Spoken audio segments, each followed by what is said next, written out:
Alright, so here's a video to get you started on Kerbal Space Program. Now I'm playing this on PC, on the PlayStation. The gameplay itself is the same, the only difference is going to be the controls. So I won't necessarily know the exact same buttons, but you'll get all that in the game anyway. So I'm just going to start a new game. I'm going to choose career mode. There's two different modes. Sandbox, we just unlock everything to start with, which is a bit overwhelming.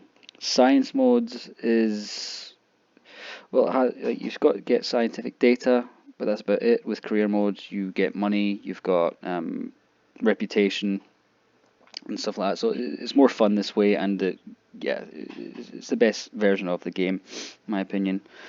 You can change difficulty options. I'm just going to leave it normal for now. I would recommend you do the same.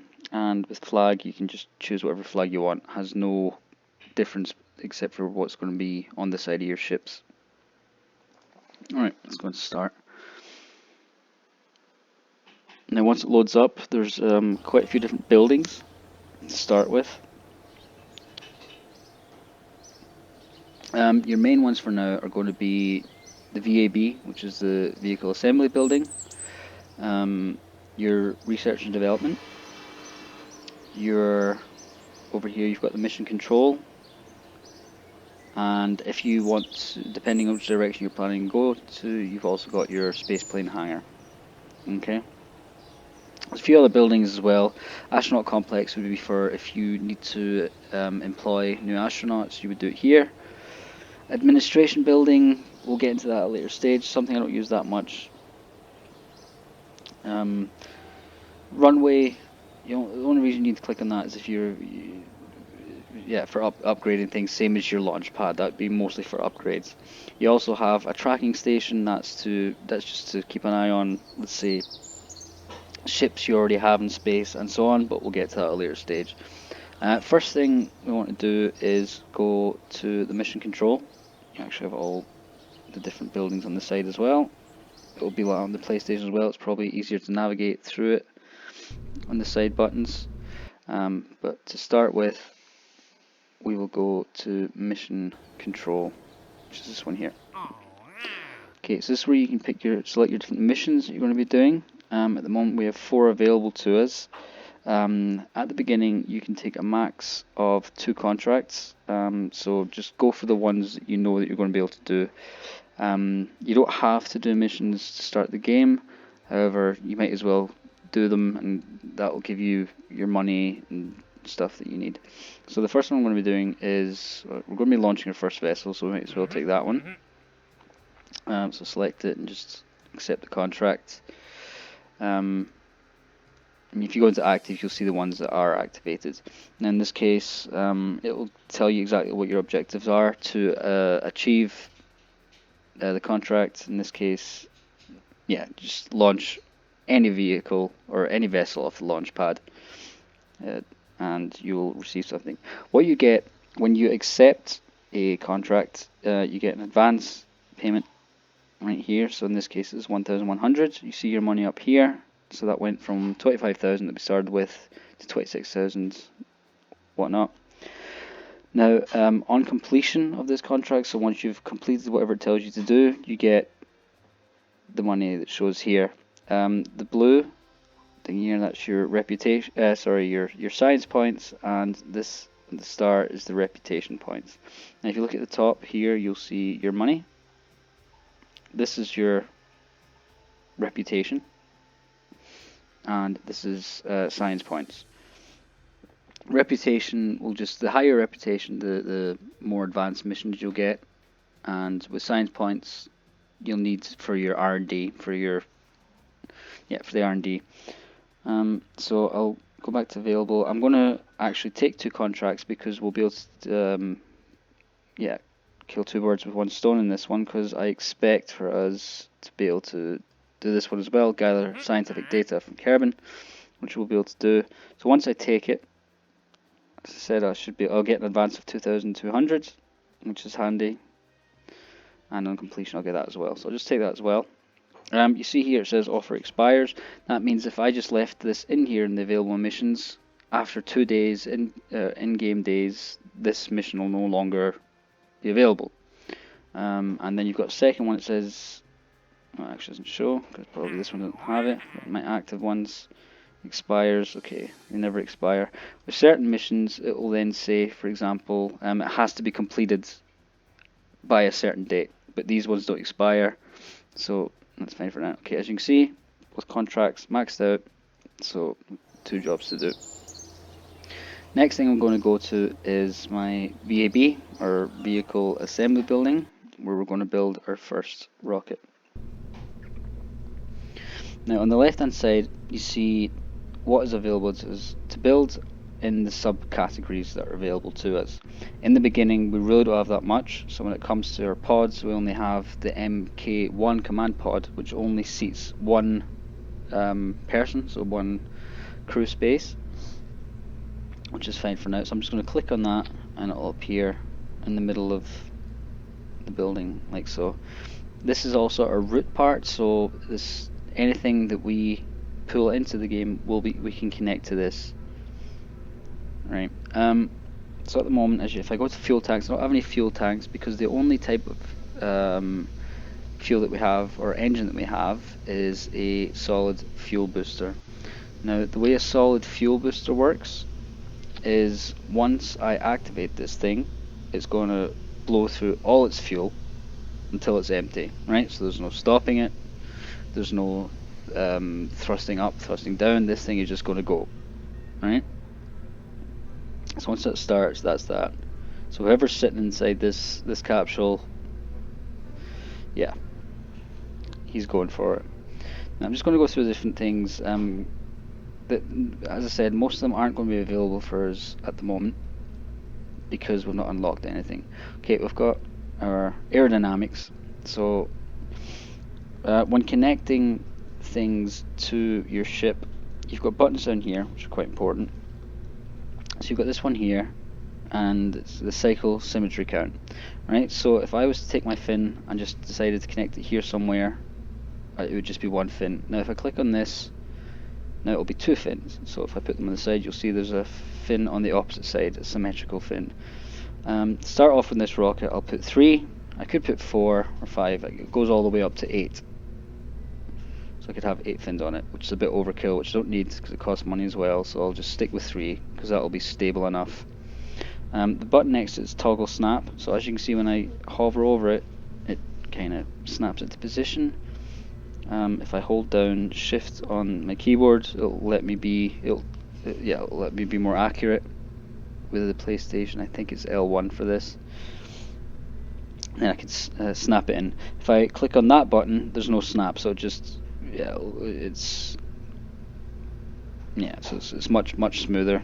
But in most cases, it makes sense to use snap if you want an aerodynamic vehicle. Okay, so there we go. Put my fin on. Keep your fins at the bottom of the vehicle, logically, because you want the aerodynamics to be close to the back, especially on a vehicle that's flying up. If I put these fins towards the top, it might work, but then at one point this rocket might just start going in all directions, left, right, and whatnot. So keep the aerodynamics at the bottom. Okay, what else do we need for the first simple rocket? We will want to have not much available to us. If you go to utility, you will find the parachute, because we do want this thing to come back because we will have a pilot on board. And it's a nose cone parachute in this case, so just put it up there. And our rocket to start with is probably pretty good. Now one thing I am going to add, because if you remember the missions that we selected, one of them was launch our first vessel, and the other one was gather scientific data from Kerbal. Okay, to do so, I'm going to add a science gizmo, gadget of some sort. In this case, I'll use the mystery gear because that's the only one we've got. I could put one of these on, but if I put, let's see, if I put that on the side, it'll probably, the whole ship, because that'll have mass, will start toppling when it starts to the left. So I'm just going to add 2 for the sake of aerodynamics, or sorry, for the distribution of mass correctly. So that should be okay to start with. One window that's quite important is down on the right hand side here. You see your different stages. In this case, the game has done it correctly for me. It's placed one stage here, which one stage is my rocket booster itself, and the next stage is the parachute. Because what can happen in the game is it doesn't think logically, and it'll put both stages together. So that means if I was to press on the PlayStation, I think it's the X button, to start your stages, what would happen is the rocket will go off, but at the same time the parachute will open. So yeah, you don't want that, because then the rocket will just fly up and then turn around because the parachute is slowing it down. So you want to make sure you have separate stages for every stage that you want to happen throughout your rocket, because at later stage you'll have a multiple stage rocket where you've got multiple engines on it. You don't want all engines going off at one time. You want them to go off at individual stages, because you'll be dropping some rockets off, so you'll have individual stages. The way the stages work in this, the higher the number, the bigger number will come first. So let's say if you've got a 3-stage rocket where there's an engine first, then it'll decouple, and then another engine will come, then it'll be the parachute. The higher number will always start, so it will be stage, let's say for 3 stages, it will be stage 3 first, then stage 2, stage 1, then stage 0, being the last stage. So it's always a countdown. Okay, so the way I've got it set is rocket first, then later on when that rocket's depleted and I'm coming back down, I'm going to land, then I want the parachute to go off. So you don't want it around the other way, because otherwise a parachute will come out first. No point in that, and then the rocket. So make sure that the higher the number, so in this case stage 1 or stage 2, whatever it would be, the higher the number, that's the stage that's going to come first. Alright, okay, if you're trying to save your rocket, you can go up here and you just name it. Just going to call it first vessel. Keep it simple. Add a description if I wanted to. I'm not going to do that, so it's just my first vessel. You can save your vessel, but it'll do it default anyway once you launch it.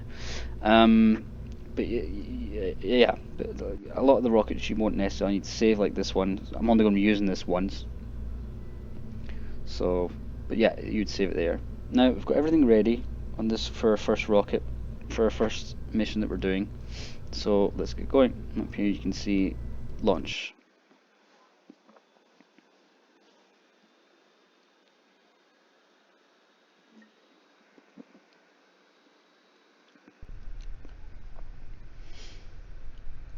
Okay, now that we're on the launch pad, you can see here.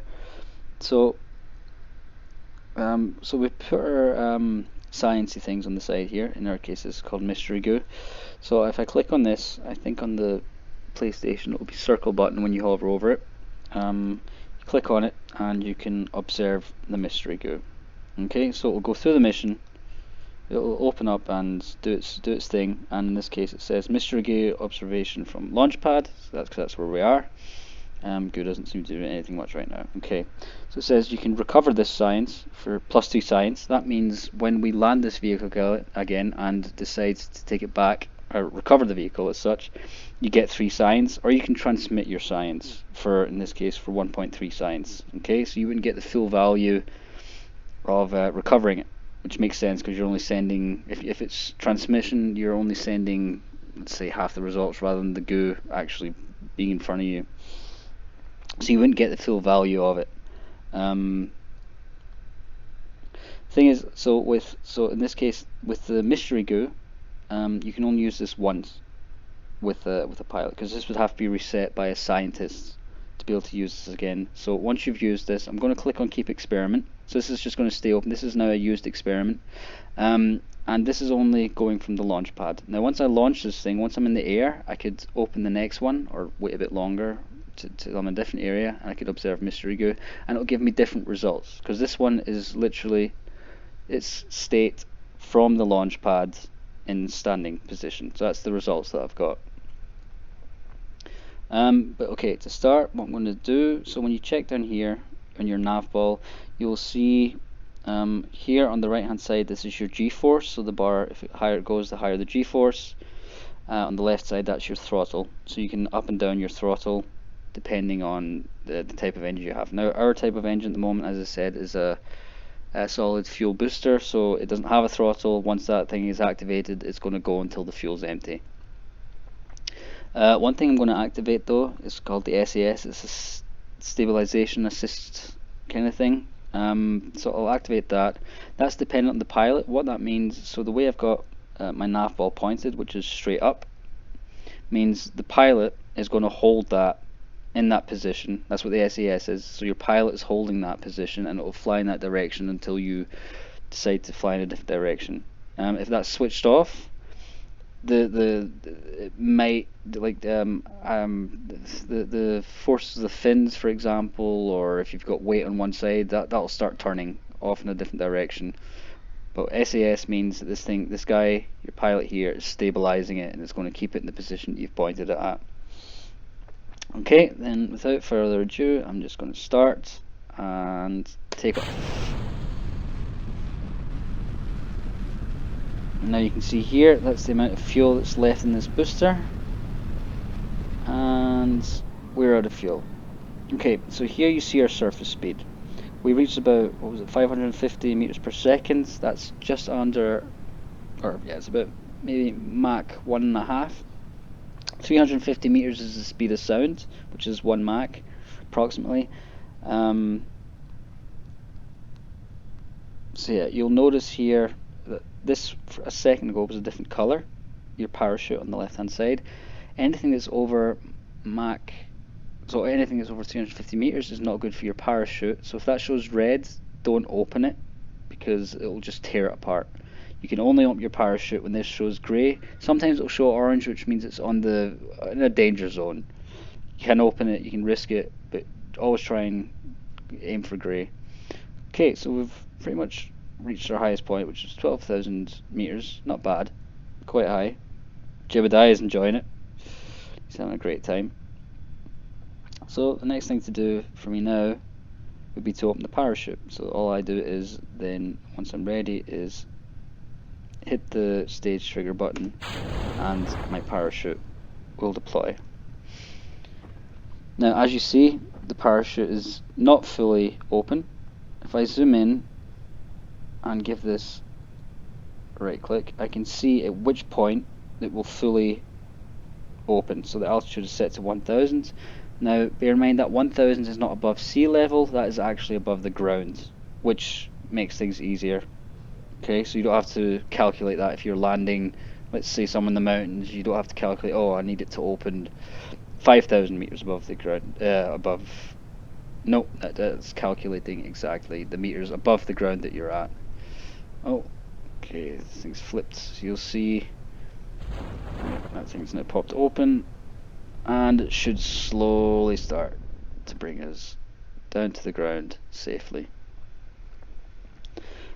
So you see here, surface or speeds in comparison to the surface is 6 meters, or almost 7 meters per second.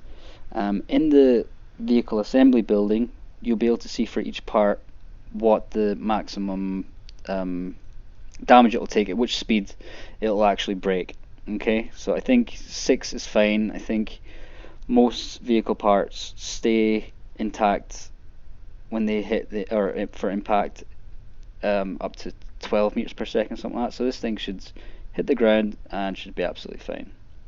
Okay, we're back on the ground. Everything went well. Happy days. Jeremiah seems somewhat happy. Okay, now that we've done that, you simply go up here with your mouse and you can go on to recover vessel. Okay, now we've brought our vessel back to the Space Center. And you get a quick mission summary.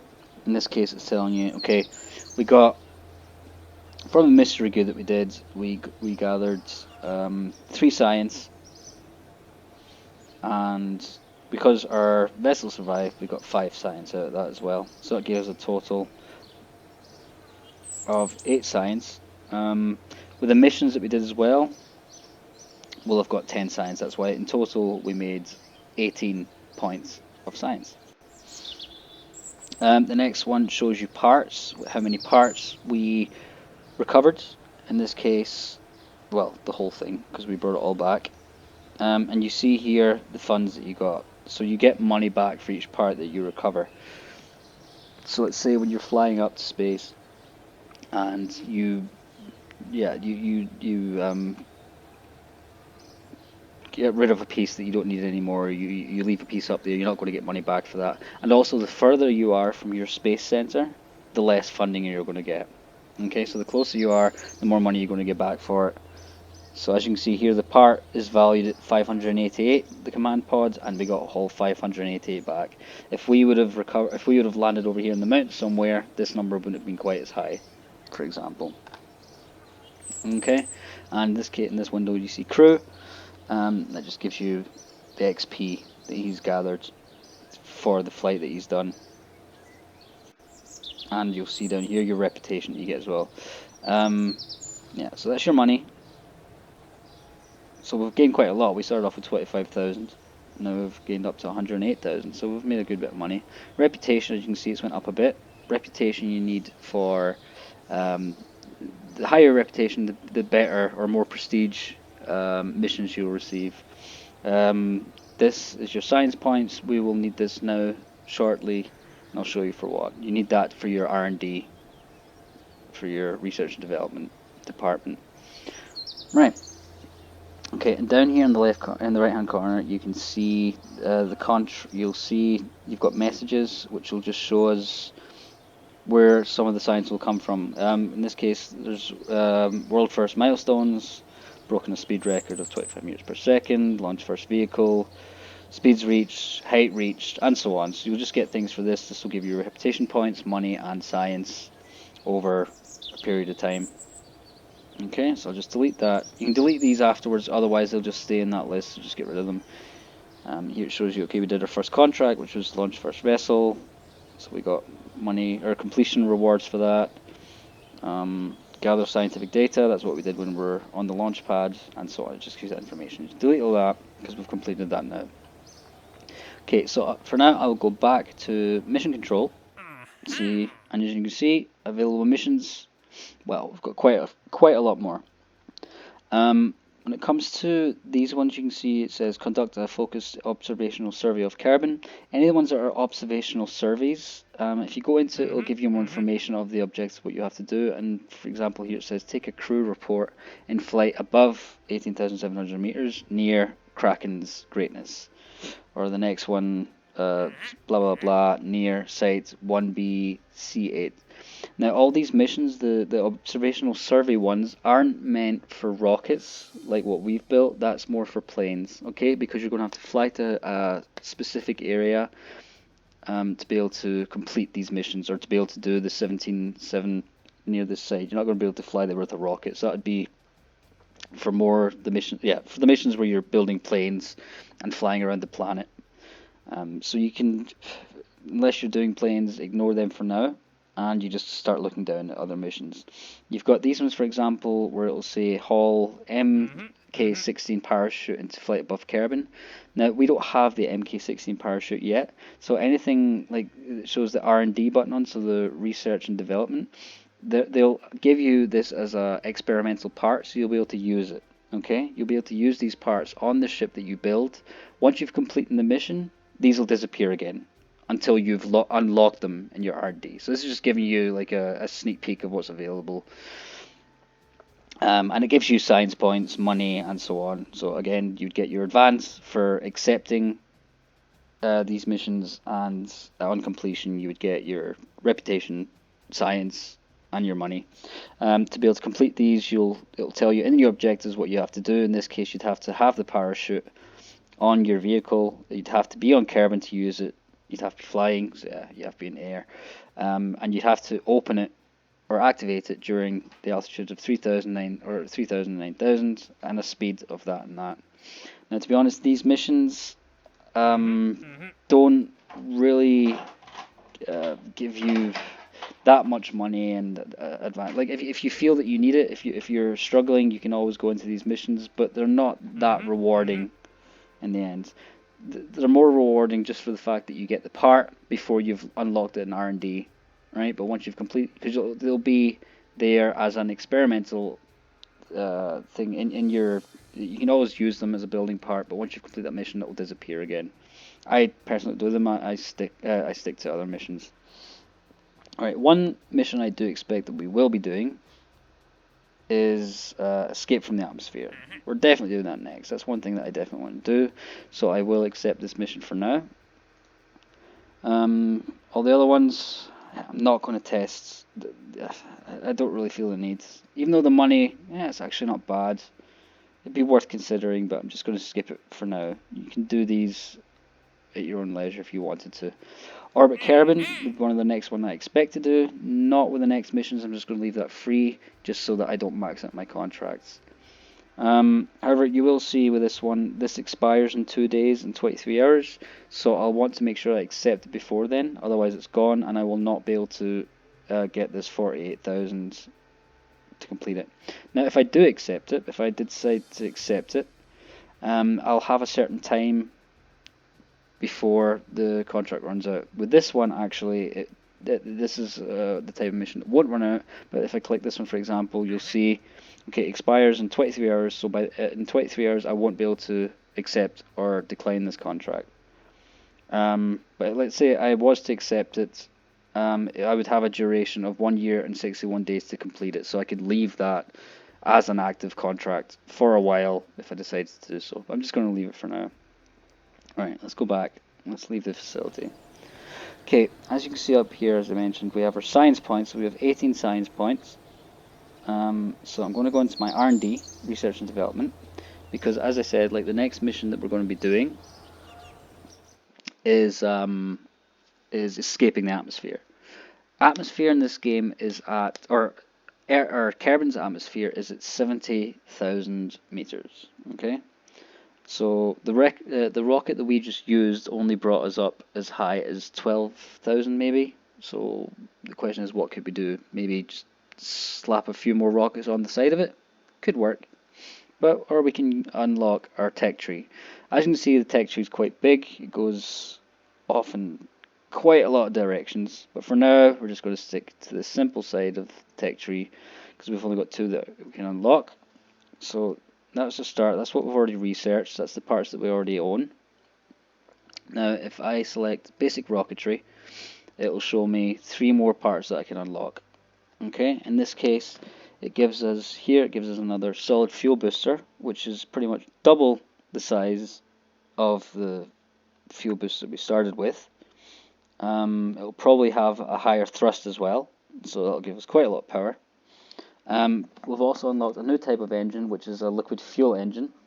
The liquid fuel engine, different to the solid fuel booster, liquid engine you can control. Okay, so you've got a throttle for that, so you can throttle up and down, stop the engine completely, and restart it. Okay, what the difference with this one is though, it needs, as you can see here, it needs a fuel tank. Okay, fuel tanks, you start off with a very basic one. It's a small fuel tank that you can put on this. However, you can stack these as many as you like.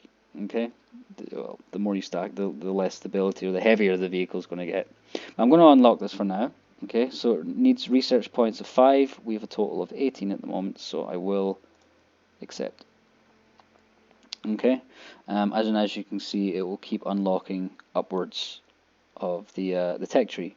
Now this would be general rocketry, which would just give us bigger parts again, bigger fuel boosters, solid fuel boosters, or liquid fuel engines, and so on. We can't afford this yet, nor do we need it, so I'm just going to leave that. But if you look over here, we've got Engineering 101. That gives us a few extra things. So that would be a decoupler, which is very good. So I can get rid of the things that I'm going up with, because let's say I fly out to space with a heavy booster at the bottom of it. Now once that's empty, I know it's just dead weight, so I want to get rid of it, so decouple it, then I've lost all that extra weight. A thermometer, so that's extra science points. Communitron, it's 2 different communitrons. That's just an antenna where you can then send back information. So like sciencey things that you've done, you'll be able to send that back to Kerbin at as you saw earlier that I showed you, at a reduced for reduced science points. But for example, if you've got let's say a space station and you've got research up there, that thing won't be landing anytime soon, so it won't be retrieved. So you're better just sending it by a communicator. Just send it by an antenna back. You might not get the full data, but you're getting data back to Earth or to Kerbin, so that you can, so you get more science points and you can build more. So I'm going to unlock that as well. That's our 2 research things I'm going to do for now. It'll start unlocking other things down the tech tree, as you can see. But yeah, we'll leave that for now, because that's pretty much all we can afford for now.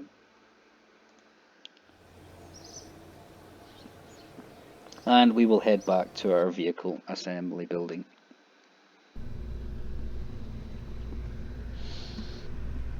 Okay, it's loaded up our first vessel again. And to be honest, I'm going to stick to it as it is. I'm going to get rid of the bottom part, because we don't need that. I'm going to keep the top part, so I won't be changing much to that. But I can, so as you can see, like when you select a certain object, it will, like, because this is our root part, that's the first part we started with, it's going to highlight the whole thing. So if I click on that and move it, it'll move the whole thing. If I now click on the bottom, the lower part, I can move that. I can move it to the side, for example. If I decided, okay, I'd like a fuel tank connected to that, and then that. This actually doesn't make sense, but just so you can see it is possible. So like the part connected to the root part is always the first selected part, so I can take them apart visually. I'm just going to take this all apart now. I'm going to put that away as well. And I'm going to leave this root part because, yeah, I'm going to want to keep this part anyway. So if I go into my engines now, you can see I've got a few more new engines. So that's the first one we had, that's the flea booster.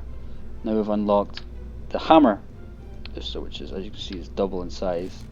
So I'm just going to add that to it. You can see it's quite a bit bigger.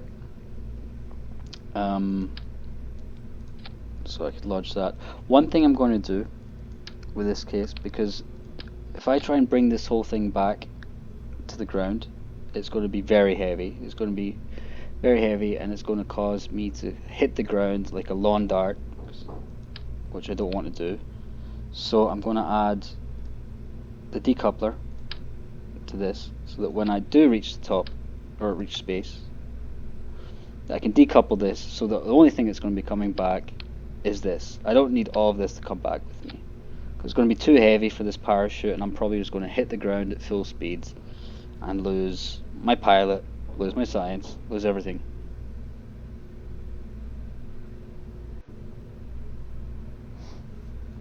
Okay, so one thing I want to add is my fins on this one as well. I'll probably just add 3. That should be enough. Yeah, just put it about there. That looks good. What I can add, because I've got unlocked that now, is an extra bit of science, which would be my thermometer. I'm just going to add 1 thermometer for now, because I think the mass of this is so little that it's not going to knock my ship off its course anyway. Okay, now as you can see down here, that's my stages now, and as you can see, it's kind of mixed the stages up now, so they're nowhere near the way I'd want it to do. So the way it's set itself is it's going to decouple first. So when I'm on the launch pad and hit the stage button, first thing that's going to happen is going to decouple my ship. Great, don't need that. Then the next stage is going to be the booster and the parachute at the same time. Terrible, not what I want. So what I want to add, I actually want 3 stages. So what I'm going to want is my engine to go first. Once the engine is depleted, I want to have a second stage of decoupling, and then finally, at the end, I want to use my parachute. So the way I do this is I press the plus here, and it'll add a new stage. Okay, and I just go and grab my engine and drag it into that stage. Okay, I could, for example, have multiple I could have multiple actions in one stage if I choose to do so. But in this case, it makes no sense for me to do that, so I just, make my second stage, drag my engine down, and then I've got my stages.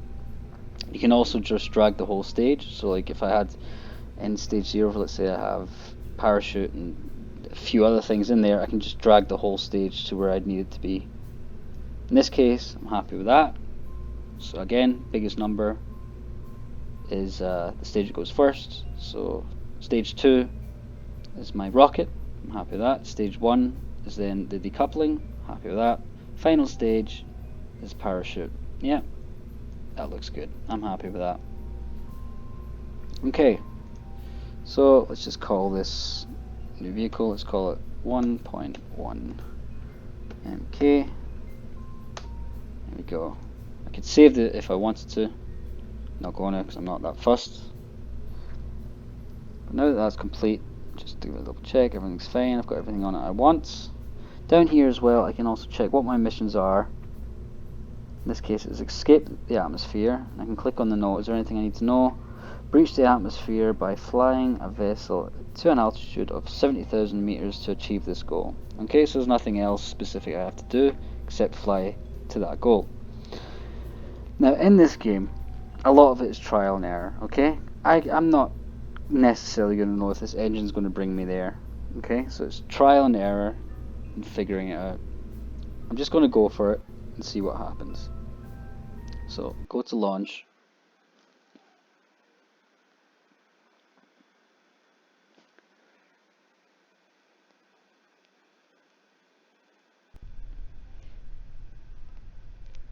Now, because we've got the game set to normal, if I go into the pause menu, let's say for example I take off and I notice for example my parachute was in the same stage as my engine and everything just goes haywire. I'll just do it so you can see what might happen.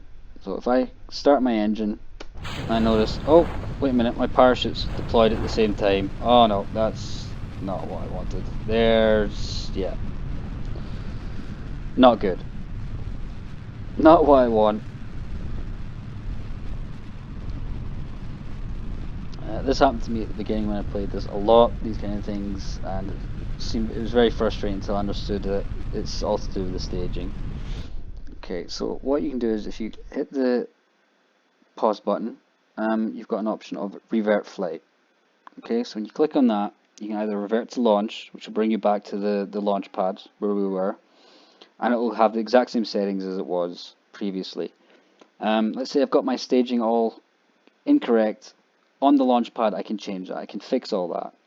Okay, but every time I revert to launch, it will then have to be fixed again. If I revert to vehicle assembly, I can fix all this or fix anything that has to be fixed on the vehicle. If it's a broken wing or whatnot, you can fix that on the vehicle assembly. And then when you go back to your launch, everything should be set as it was in the vehicle assembly. This costs you no money, costs you no reputation or anything.